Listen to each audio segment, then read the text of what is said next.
तो आज हम लोग फिर से चर्चा करेंगे सबसे ज़्यादा ट्रेड किए जाने वाले पेयर की, जिसे यूरो यूएसडी कहते हैं। पिछली बार हम लोग इस पे वीडियो बनाए थे और बात हो रही थी कि एफओएमसी के पहले यूरो यूएसडी पे किस तरह का ट्रेड किया जा सकता है। तो वीक के बिगिनिंग में वो वीडियो बनाई गई थी और उस पर मेरे कलीग्स और मैंने चर्चा की थी कि हम यूरो यूएसडी में देखे थे कि यूरोपियन यूनियन से आने वाली सारे नेगेटिव न्यूज़ को मार्केट इग्नोर कर रही थी और यूरो यूएसडी धीरे धीरे ऊपर की ओर स्लाइड कर रहा था। तो उस समय बाय पोजीशन लेकर के प्रॉफिट बनाने की बात की गई थी और जाहिर सी बात है हम लोगों ने प्रॉफिट बनाया भी था, क्योंकि मार्केट 1.0611 के आसपास था जब वो वीडियो बनाई गई थी और कहा जा रहा था कि उसके ऊपर तक जाएगी। तो जाहिर सी बात है मार्केट उसके ऊपर गई थी, 1.0670 के आसपास ऑलरेडी चली गई थी और लोगों ने प्रॉफिट बुक करके एफओएमसी के पहले सेफ्टी पॉइंट ऑफ व्यू से एग्जिट कर लिया था और उसके कारण फिर से मार्केट नीचे आई और फिर से मार्केट ने यहाँ पे फिर अपॉर्चुनिटी दी कि अब एफओएमसी के आधार पे ट्रेडर्स फिर से एंटर कर सकते हैं। तो ऑब्वियसली फॉरेक्स मार्केट कोई लॉन्ग टर्म स्टॉक इन्वेस्टमेंट नहीं है जहाँ पे आप बाय एंड होल्ड करते हैं 10 साल के लिए। यहाँ पे आप पोजिशनल ट्रेडिंग करते हैं और एग्जिट करते हैं। तो ऑब्वियसली ट्रेडर्स भी ऐसा ही करते हैं। तो वहाँ पे हमने प्रॉफिट बनाई और जिन लोगों ने प्रॉफिट बनाया होगा कॉन्ग्रेचुलेशंस। उसके बाद मार्केट एफओएमसी को देखते हुए फिर से ऊपर की ओर जाने लग गया, क्योंकि एफओएमसी में कोई सरप्राइज नहीं आया, कोई नया इंटरेस्ट रेट हाइक नहीं किया गया और स्टेटमेंट्स में भी कोई बदलाव नहीं किए गए। तो उसके बाद फिर नेक्स्ट मार्केट धीरे से ऊपर की ओर वापस मूव करता चला गया और उसके बाद फ्राइडे को नॉन फार्म पेरोल भी वीकर देन एक्सपेक्टेड आया और साथ ही साथ और जो दूसरे डेटा जैसे कि आवरली अर्निंग्स या फिर अनएम्प्लॉयमेंट रेट, इन तीनों को भी अगर आप कंबाइन करोगे तो ओवरऑल रिजल्ट जो रहा है, year over year hourly earning का भी डेटा, ये सारी चीज़ों को कंबाइन बेसिकली 4 फैक्टर थे। एक तो ईयर ओवर ईयर का डेटा था, एक मंथ का था जो कि आवरली अर्निंग का रिलीज होता है, उसके अलावा जो मंथली पे रिलीज होता है वो होता है अनएम्प्लॉयमेंट रेट और नॉन फार्म पेरोल का नंबर। तो ये सबको कंबाइन करके देखने से भी वो ओवरऑल नेगेटिव न्यूज़ था। तो वहाँ पे मार्केट ऊपर गया और सबसे ज़्यादा बेनिफिट वैसा लास्ट वीक जीबीपी को मिला था उससे, और सेकंड सबसे ज़्यादा राइज करने वाली करेंसी यूरो थी। तो अब हमारे पास फिर से ये एक नया ट्रेंड बन चुका है, जिसको बहुत सिंपली आप देख सकते हो कि ये हायर हाइज हायर लोज बनाते जा रहा है और इस तरह से कंटिन्यू कर रहा है। अब यहाँ पे इस वीक में देखा जाए तो जेरोम पावेल के स्पीच के अलावा और बहुत कोई सिग्निफिकेंट न्यूज़ नहीं है वेडनेसडे तक। अब यहाँ पे नेक्स्ट रेजिस्टेंस ये है जो कि 850 है या 1.0850। तो मार्केट इसके आसपास पहुँचेगा, क्योंकि ये एक फिबोनाची 50% का भी लेवल है। अगर आप यहाँ से यहाँ तक का 50% निकालोगे तो ये आएगा। और दूसरा, ये पिछली बार भी ये एक स्विंग लो एरिया था जो कि 3 स्विंग लो को होल्ड किया था। तो नेक्स्ट रेजिस्टेंस समथिंग अराउंड 845 850 ये एरिया है। अब यहाँ पे अगर आप पोजीशन लोगे तो आपके पास ये टेक प्रॉफिट लगभग इतना आता है 105 पॉइंट का। अब रफली मान लो 100 पिप्स का, यानी कि 1000 पॉइंट का। लेकिन अगर हम नीचे की ओर देखें तो हम स्टॉप लॉस कहाँ से लगाएंगे। अब जाहिर सी बात है कि मार्केट में जो फैशन हम लोगों ने पिछले वीक से देखा था वहाँ से यूरो हमें स्ट्रॉन्ग नज़र आ रहा था और एफओएमसी के पहले ये बुलिश था, फिर पोजीशन क्लोजिंग हुई प्रॉफिट टेकिंग जिसको कहते हैं, तो प्रॉफिट टेकिंग के कारण फिर से ये नीचे आया था, लेकिन इस लो के नीचे नहीं गया था और वहाँ से फिर से मार्केट एफओएमसी और नॉन फार्म पेरोल के आधार पे यहाँ तक आया। तो ऑब्वियसली ये आपका एक सपोर्ट एरिया बन जाता है जो कि है 520 के आसपास का, 1.0520। अब मैं चाहता हूँ कि मार्केट अगर इसके नीचे क्लोज अगर हो जाए तो आप जो भी पोजीशन बाय साइड में यानी कि लॉन्ग साइड में लेकर रखें उसे क्लोज करके लॉस लेकर एग्जिट कर जाए। लेकिन अब यहाँ से अगर हम लोग देखें तो ये काफ़ी बड़ा रिस्क हो जाता है। ये लगभग 229 पिप्स यानी 230 पिप्स का आपका रिस्क हो जाता है। तो यहाँ पोजीशन लेना ऑब्वियसली कोई सजेस्ट नहीं करेगा। तो यहाँ पे आप या दो काम कर सकते हो, या तो फिर मार्केट को उतना रिट्रेस करने दो जहाँ से आपका रिस्क रिवॉर्ड इक्वल हो जाए। अब इसमें लोग कहेंगे कि हो सकता है कि मार्केट वहाँ तक रिट्रेस करे या हो सकता है ना भी करे। तो 3 तरीके हो सकते हैं यहाँ पे ट्रेड करने के। एक तो तरीका हो सकता है कि आप यहाँ पे बाय कर लो और अगर मार्केट ऊपर की ओर मूव कर जाता है तो अपना stop loss break even point के पास मूव कर दो। अब मैं इससे छोटे टाइम फ्रेम पे नहीं जाऊंगा, आप 5 मिनट पे जाके देख सकते हो। अब ऑब्वियस सी बात है कि अगर मैं 5 मिनट पे जाऊँ तो हमें इस तरह की चीज़ दिख रही है, तो अगर मुझे दिखेगा कि प्राइस इसके नीचे आ गया तो I will not hold the position, मैं बाहर आ जाऊँगा और मैं रिट्रेस करने का वेट करूँगा। और मैं चाहूँगा कि मार्केट एटलीस्ट यहाँ तक रिट्रेस करे, ताकि यहाँ से अगर मैं पोजीशन लेता हूँ तो फिर मेरे पास लगभग 190 पिप्स का रिस्क रिवॉर्ड होगा और 150-160 पिप्स का ही रिस्क होगा, यानी मेरा रिस्क कम हो जाएगा। और मैं 160 रिस्क इसलिए रखना चाहूँगा क्योंकि मैं डेली कैंडल क्लोज होने का वेट करूँगा।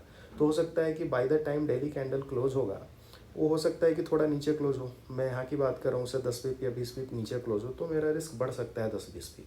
इसलिए जब मैं क्लोजिंग का वेट करने वाला हूँ तो मैं अपने रिस्क को ऑब्वियसली 10-20 पिप कम रखना चाहूँगा। तो मैं कोशिश करूँगा कि मार्केट या तो 665 या 660 के पास या 670 एटलीस्ट आए तो मैं वहाँ पे पोजीशन लूँ। अब इसको अगर फिबोनाची लगा के मेजर करोगे तो ये कोई ना कोई लेवल आ ही जाएगा। जैसे अगर यहाँ पे मैंने ऑलरेडी प्लॉट किया हुआ है, अब इस तो फिबोनाची लेवल का कोई फंडा नहीं होता है कि वो कितना नीचे आना चाहिए।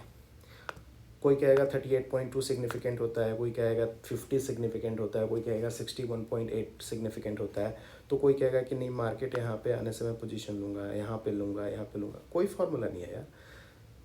या तो आप वेट कर लो कि मार्केट किसी भी एक सिग्निफिकेंट लेवल पे आए और वहाँ से फिर वो ऊपर की ओर जाने लगे, और उसके लिए अगर हम लोग 4 आवर टाइम फ्रेम पे जाके देखें कि चलो मार्केट नीचे आता है, 50 को टच करता है या 38.2 को टच करता है और वहाँ पे फिर एक सिग्निफिकेंट बुलिश कैंडल बनाता है 4 आवर पे, तो हम बाय पोजीशन लेते हैं। तो ये एक तरीका हो सकता है। दूसरा तरीका हो सकता है कि जो यहाँ से पोजीशन लेना शुरू करेगा वो स्प्लिट पोजीशन कर सकता है, वो यहाँ से लेकर के यहाँ तक पोजीशन लेगा ताकि उसके पोजीशन की एवरेज पॉइंट यहाँ आ जाएगी इस जगह पे, जो मैं पोजीशन की बात कर रहा था 660 के आधार पे।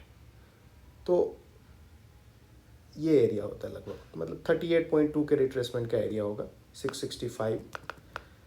तो अगर आप इसके ऊपर भी 2 पोजीशन लेते हैं, फिर मार्केट इसके नीचे जाता है, फिर और एक पोजीशन यहाँ लेते हैं, 2 पोजीशन लेते हैं, फिर आपके 5 पोजीशन की एवरेज प्राइस ये आ जाती है 660 एरिया।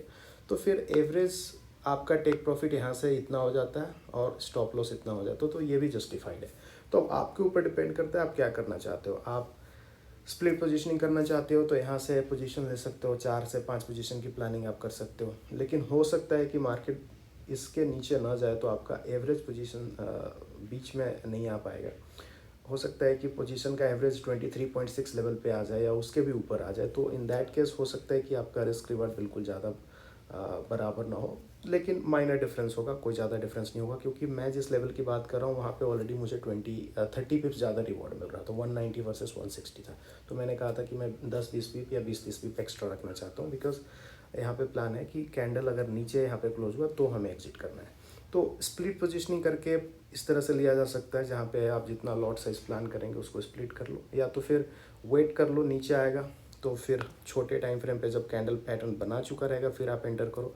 वहाँ पे भी अप्रॉक्सीमेटली आपको रिस्क रिवार्ड सही मिल सकता है अगर 38.2 से रिटर्न किया, बट वो ज़्यादा कंफर्म पोजीशन हो सकता है क्योंकि आप प्राइस एक्शन के बाद रिएक्ट कर रहे हो, मतलब market is showing you an action and then what you are doing is a reaction, तो वो ज़्यादा सेफर साइड में आप रहोगे। और अगर किसी को अभी एंटर करना है, कुछ पिप्स लेके निकल जाने, तो वो भी कर सकता है। कि पिछली बार मैंने कहा कि अगर मान लो मार्केट नीचे आए ही नहीं, देयर इज़ नो गारंटी कि मार्केट नीचे आके ही ऊपर जाएगा, हो सकता है ये यहाँ से सीधा ऊपर चला जाए लगातार नेक्स्ट डे। जैसे कि यहाँ पे आप देख लो, मार्केट जब बुलिश होता है तो इस तरह के भी मूवमेंट्स देखने को मिलते हैं। यहाँ पे मार्केट मूव किया, नेक्स्ट डे फिर से ऊपर की ओर मूव किया, तो 100 पीप ही हमारे पास रिवार्ड है। हो सकता है आज ही वो 100 पीप चला जाए या आज और कल मिला के चला जाए, there will be no retracement, कि रिस्क रिवार्ड जस्टिफाई करने का आपके पास मौका ही नहीं रहेगा। तो एटलीस्ट मल्टी पोजिशनिंग वालों में जिसका आज एक पोजीशन भी अगर एंटर करके उसको इतना रिवार्ड तो मिल जाएगा, not on the total volume, but अगर उसने 5 प्लान किया था कि चलो इस पर 5% का रिस्क लेते हैं और पोजीशन को 5 भागों में बांट देते हैं, तो एटलीस्ट 1% उसको प्रॉफिट मिल जाएगी। तो ये आपका रिस्क मैनेजमेंट डिसाइड करेगा कि आप कैसे एंटर करना चाहते हो। आपका मन करे आप 5 भागों में बांट लो, 10 भागों में बांट लो, तो अगर आपने 5 भागों में बांटा हो तो एटलीस्ट आपको 1% मिल जाएगा।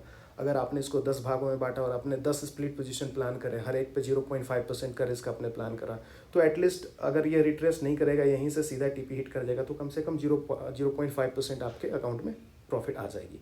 तो या तो फिर आपकी ये अपॉर्चुनिटी स्किप हो जाएगी। अगर रिट्रेस करेगा ही नहीं तो जो लोग सिर्फ ये प्लान करके चल रहे थे रिट्रेसमेंट होगी उसके बाद मैं रिस्क रिवार्ड को देख करके एंटर करूँगा, उन लोगों के लिए पोजीशन स्किप हो जाएगी अगर रिट्रेसमेंट हुआ ही नहीं। तो आप इस अपॉर्चुनिटी को कैसे लेना चाहते हैं ये मैं आपके ऊपर छोड़ता हूँ। तो देखते हैं मार्केट यहाँ पे कैसे पहुँचता है। और यहाँ पे मैं बताना चाहूँगा कि हमारे अकाउंट मैनेजमेंट में कुछ ट्रेडर्स ऐसे हैं जो स्प्लिट पोजीशन करते हैं, लेकिन जैसा कि मैं बता रहा था कि वो भी एक कैलकुलेटिव मैनर में करते हैं। फार्मूला पहले डिस्क्लोज किया जा चुका है, एजुकेशन वाले सेक्शन में आपको मिल जाएगा। तो उस फार्मूले को भी यूज़ करके आप अगर मल्टी पोजिशनिंग करना चाहते हो, 10 पोजीशन 5 पोजीशन प्लान करना चाहते हो तो वो भी आप कर सकते हो। अब ये यहाँ पे समझना इसलिए भी ज़रूरी है क्योंकि बहुत सारे ट्रेडर जिन लोगों ने लास्ट वीक ट्रेड किया होगा, हो सकता है कि वो मार्केट से बाहर निकल चुके होंगे और उन्हें फिर से आज इस वीक में एंट्री लेनी है। तो इस वीक में एंट्री लेनी है तो उनके पास ऑप्शन कुछ नहीं बचता, या तो रिट्रेसमेंट का वेट करो या तो मल्टी पोजीशनिंग करो, क्योंकि सिंगल पोजीशन में रिस्क रिवॉर्ड जस्टिफाई नहीं हो रहा है। तो वीकली पे हमारे पास क्या है, वीकली प्लेटफॉर्म पे अगर हम लोग देखते हैं वीकली टाइम फ्रेम पे, तो हमारे पास एक बुलिश एनगल्फिंग पैटर्न है। इसलिए भी मार्केट अभी ज़्यादा कंफर्म्ड बुलिश माना जा रहा है। हमारे पास एक बड़े टाइम फ्रेम पे बुलिश कैंडल है, तो हर कोई यहाँ पे यही कोशिश करेगा कि एक बाय पोजीशन आज कल या रिट्रेसमेंट के बाद या किसी तरह से वो एंटर करने की कोशिश करेगा। And this is going to be the first retracement. इसमें कोई दिस इज़ यूनैनिमस, इसमें कहीं कोई क्वेश्चन नहीं, इसमें सारे ट्रेडर्स के पॉइंट ऑफ व्यू सेम होंगे। एंट्री कैसे कैसे करनी है उस पर लोगों के पॉइंट ऑफ व्यू और तरीके अलग हो सकते हैं, तो आप अपना तरीका फिगर आउट कर सकते हैं। Single position, dual position, retracement के बाद एंट्री, या आप इस अपॉर्चुनिटी को स्किप कर सकते हैं, या कैसे हमारे फार्मूले को यूज़ कर सकते हैं। ये सारा डिसीजन मैं आप पे छोड़ता हूँ, लेकिन ये जो बुलिश बायास है उसके पीछे के सिग्निफिकेंट फैक्टर्स को मैं आपके साथ दिखा दिया कि वीकली टाइम फ्रेम पे हमारे पास एक सिग्निफिकेंट कैंडल है। डेली टाइम फ्रेम पे मार्केट बुलिश हो चुका है क्योंकि RSI 50 के काफ़ी ऊपर आ चुका है। पिछली 2 बार भी RSI काफ़ी हद तक 50 के आसपास आया था, लेकिन उसको क्रॉस नहीं कर पाया था। लेकिन इन 2 बार में क्रॉस नहीं करने के बाद इस बार ये ऊपर आ चुका है। तो इस बार हमारे पास एक क्लियर RSI का सिग्नल है, हमारे पास वीकली बुलिश कैंडल पैटर्न है। तो ये सारी चीज़ें देखो कोई गारंटी नहीं है, प्राइस एक्शन को समझने का एक तरीका है, कैंडल पैटर्न हो या इंडिकेटर हो। तो बेसिकली हमारे पास प्राइस एक्शन है और ये price action supported by fundamental factors हैं। ये सिर्फ हम लोग प्राइस एक्शन की बात नहीं कर रहे, हम लोग बात कर रहे हैं पिछले वीक से FOMC से लेकर के नॉन फार्म पेरोल से लेकर के वो सारी चीज़। तो this price action is supported by fundamental factors, और यहाँ पे इंटरेस्ट रेट हो सकता है आगे पॉज हो जाए। तो मैं बहुत लंबे समय पे बात नहीं करूँगा कि 1 महीने बाद क्या होने वाला है, इंटरेस्ट रेट कट होने वाला है, पॉज रहने वाला है, बढ़ाया जाने वाला है, उसकी बात मैं नहीं कर रहा हूँ। मैं कह रहा हूँ कि राइट नाउ अभी जो इकोनॉमिक फैक्टर आए हैं उसके आधार पे हमारे सामने जो पिक्चर है वो बुलिश है और वो सपोर्टेड बाय फंडामेंटल फैक्टर्स है। तो बुलिश बायास रखना कहीं से गलत